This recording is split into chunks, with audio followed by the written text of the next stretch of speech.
नमस्कार. विस्फोटक क्रमांक 19.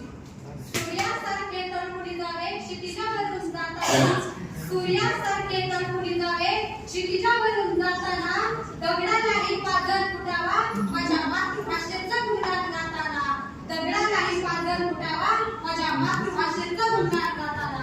आदरणीय व्यासपीठावरील विराजमान सर्व मान्यवर मंडळी, तज्ञ चाणक्य परीक्षक मंडळी आणि अफलातून जमलेल्या माझ्या शाळेच्या मान्यवरांसमोर जे माझा विषय मांडते, मातृभाषा आणि शिक्षण. गेल्या कित्येक वर्षांपासून शाळेत प्रवेश घेण्याची प्रक्रिया ही समस्या दिगंबराला मिळत चाललेली आहे आणि शाळेची निवड करणं ही तर आपली परीक्षाच ठरलेली आहे. आणि त्यातली त्यात भर म्हणून माध्यमाची निवड करणं हा तर प्रत्येक पालकासमोर पडलेला यक्ष प्रश्न आहे. आणि या सर्वांना कारणीभूत आहे इंग्रजी माध्यमाचा वेळ. इंग्रजी भाषा शिकण्यासाठी खरोखर इंग्रजी माध्यमाची निवड करणं गरजेचं आहे का? आणि इंग्रजी माध्यमाची निवड केल्यावर इंग्रजी भाषा येईलच याची शाश्वती आहे का, याचा आपण कधी सारासार विचारच करत नाही. आणि भाषा शिकणं ही एक नैसर्गिक प्रक्रिया आहे.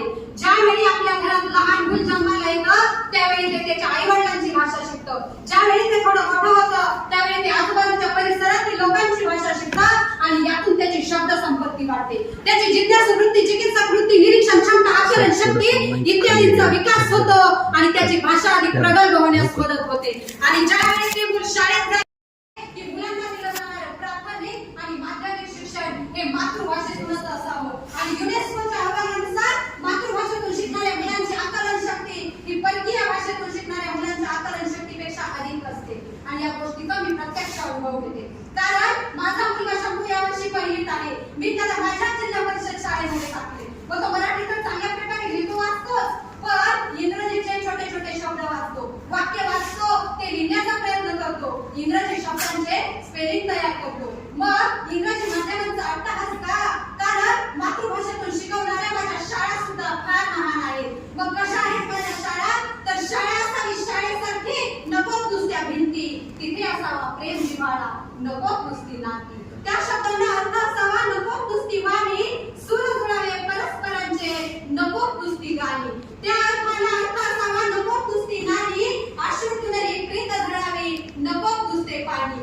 या शाळेतून पक्षी उडावा दिव्य ज्ञानी शक्ती, आकांक्षाचे पंख असावे, उंबरठ्यावर वरती, उंबरठ्यावर वरती. खरोखर आपल्याला जर आपल्या शाळेतून आकाशाला गवसणी घालणारे विद्यार्थी निर्माण करायचे असतील तर त्यासाठी मातृभाषा फार महत्त्वाची आहे. आणि मातृभाषेतून शिकवणारे माझे शिक्षक बंधू भगिनी सुद्धा सर्व गुणसंपन्न आहेत. ते प्रत्येक विद्यार्थ्याला स्वतःचं मूल समजून त्याच्या हृदयापर्यंत जाऊ शिकवतात. एखादी गोष्ट जर एखाद्या विद्यार्थ्याला येत नसेल ना तर माझे शिक्षक वेगवेगळ्या पद्धतीने ती त्याला समजावून सांगतात. आणि ज्यावेळी ती गोष्ट त्या विद्यार्थ्याला येते त्यावेळी माझ्या शिक्षकाचा आनंद काही औरच असतो. मग कसे असतात माझे मातृभाषेतून शिकवणारे शिक्षक? तर ऐका, शिक्षक एक नाव असतं, शाळेतल्या शाळेत गंजवलेलं गाव असतं.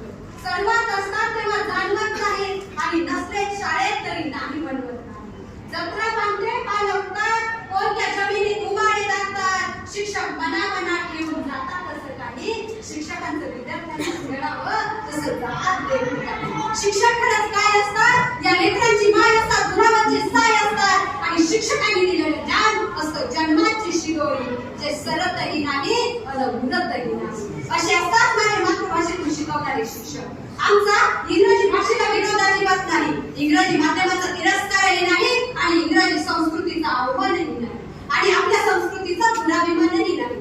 कारण एका संस्कृतीला दुसऱ्या संस्कृतीचा मान राखावा हेही आपल्याला आपली संस्कृती शिकवते. आणि भाषा ही फक्त भाषा नसते तर ती त्या भागातील, त्या प्रांतातील इतिहास, भूगोल आणि संस्कृती यांना प्रभावित करण्याचं एक माध्यम असते. आणि मातृभाषेशी नाळ जर तोडली ना तर संस्कृतीशी नाळ तोडली जाते. कारण भाषा आणि संस्कृती यांचा परस्पर संबंध आहे. आणि एक छोटंसं उदाहरण आहे पहा. तुमचे जर उच्च शिक्षित मित्र तुम्हाला भेटले तर ते तुम्हाला म्हणतात हाय हॅलो, व तुम्ही काय म्हणता? Hi hello hello. अगदी बरोबर. आणि तुमचे जर ग्रामीण भागातले मित्र तुम्हाला भेटले तर ते तुम्हाला म्हणतात राम राम, व तुम्ही काय म्हणता? राम राम. राम राम म्हणजे माझ्याच राम आहे, तुमच्याच राम आहे. रामाला राम भेटला म्हणून त्याचा राम राम झाला. आणि आपल्याला जर आपल्या संस्कृतीमधला हा राम जिवंत ठेवायचा असेल तर त्यासाठी आपल्या मातृभाषेमध्ये राम असणे गरजेचं आहे.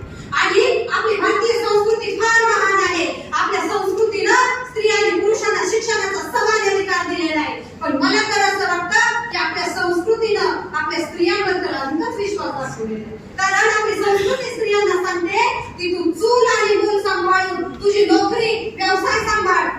शिक्षण घे, पण तू हो सावित्रीबाई त्या ज्योतिबांची, लोक तुला क्रांती ज्योती म्हणतील. तू हो जिजाऊ शिवबांची, लोक तुला राजमाता म्हणतील. आणि तू हो रमाबाई त्या आंबेडकरांची, लोक तुला 100 कोटींची माता म्हणतील. ही आहे आपली संस्कृती. हे शिकवते आपल्याला आपली संस्कृती. म्हणून आपल्या संस्कृतीचा वसा आणि वारसा अबाधित ठेवण्याचं काम हे तुम्हा सर्वांचं आहे आणि ते आपण यशस्वीपणे पार पाडणार आहोत याची मला खात्री आहे. शेवटी जाता जाता एवढाच म्हणे की कुंतीपुत्र कर्ण म्हणजे शापित जीवनाची तेजस्वी गाथा आणि माझ्या मातृभाषेसाठी माझ्या मातृभूमी समोर सदैव झुकवेल माथा.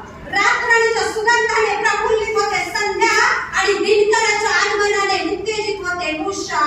अशी तेजोमय व्हावी माझ्या मातृभाषेच्या विराट आयुष्याची दिशा, माझ्या मातृभाषेच्या विराट आयुष्याची दिशा.